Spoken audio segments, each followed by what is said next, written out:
আমরা আজকের supreme court সংক্রান্ত গুরুত্বপূর্ণ তথ্য জানব। কিভাবে একটি সুপ্রিম কোর্ট গঠিত হয়, যোগ্যতা, কার্যকাল, সমস্ত কিছুই জানব। তাহলে চলো শুরু করা যাক। মনে রাখবে, ভারতের সুপ্রিম কোর্ট হলো দেশের সর্বোচ্চ আপিল আদালত। 124 নম্বর ধারায় সুপ্রিম কোর্টের প্রতিষ্ঠা এবং গঠনের কথা বলা হয়েছে।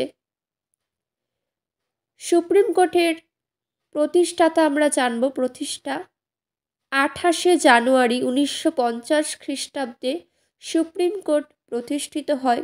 28শে জানুয়ারি 1950 খ্রিস্টাব্দে। এবার জানব গঠন। একজন প্রধান বিচারপতি থাকে ও তার সাথে 30 জন অন্যান্য বিচারপতি নিয়ে মোট 31 জন নিয়ে সুপ্রিম কোর্ট গঠিত হয়। একজন থাকে প্রধান বিচারপতি, 30 জন থাকে অন্যান্য বিচারপতি, মোট থাকে 31 জন বিচারপতি। যোগ্যতা দেখো, ভারতীয় নাগরিক হতে হবে, ন্যূনতম 5 বছর হাইকোর্টের বিচারপতি হিসাবে বা 10 বছর কোনো হাইকোর্টের অ্যাডভোকেট হিসাবে কাজ করতে হবে,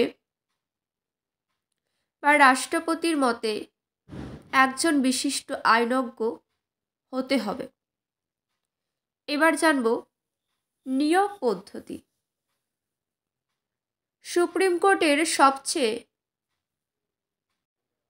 বয়োজ্যেষ্ঠ বিচারক ভারতের প্রধান বিচারপতি হিসাবে রাষ্ট্রপতি দ্বারা নিযুক্ত হন। মনে রাখবে, নিয়োগ পদ্ধতি। সুপ্রিম কোর্টের সবচেয়ে বয়োজ্যেষ্ঠ বিচারক ভারতের প্রধান বিচারপতি হিসাবে রাষ্ট্রপতি দ্বারা নিযুক্ত হন। প্রধান বিচারপতি এবং তার 4 জন সহকর্মী, প্রধান বিচারকের পর যারা বয়োজ্যেষ্ঠ, একটি উপদেষ্টা পর্ষদের সুপারিশে রাষ্ট্রপতি সুপ্রিম কোর্টের বিচারক নিয়োগ করেন। কার্যকাল। সুপ্রিম কোর্টের বিচারপতির কার্যকাল মেয়াদ 65 বছর পর্যন্ত। এবার জানব পদ শূন্যতার কারণ। মৃত্যু, অনেক সময় স্বেচ্ছায় পদত্যাগ, প্রমাণিত খারাপ আচরণ বা অসামর্থ্যের কারণে পদচ্যুতি ঘটে। কার্যাবলী জানব। মূল এলাকা, আপিল এলাকা, পরামর্শ দান এলাকা, নির্দেশ, আদেশ বা লেখ জারি করার ক্ষমতা, একটি স্থায়ী স্মৃতি ও প্রমাণ রাখার লক্ষ্যে আদালতের রায় এবং অন্যান্য কার্যাবলী নথিভুক্ত করে রাখার ক্ষমতা এবং আদালত অবমাননার জন্য দণ্ড দেওয়ার অধিকার, এগুলো রয়েছে সুপ্রিম কোর্টের বিচারপতির ক্ষমতা। বিচার বিভাগীয় পর্যালোচনার ক্ষমতা, এগুলোই মূলত সুপ্রিম কোর্টের গুরুত্বপূর্ণ তথ্যাবলী।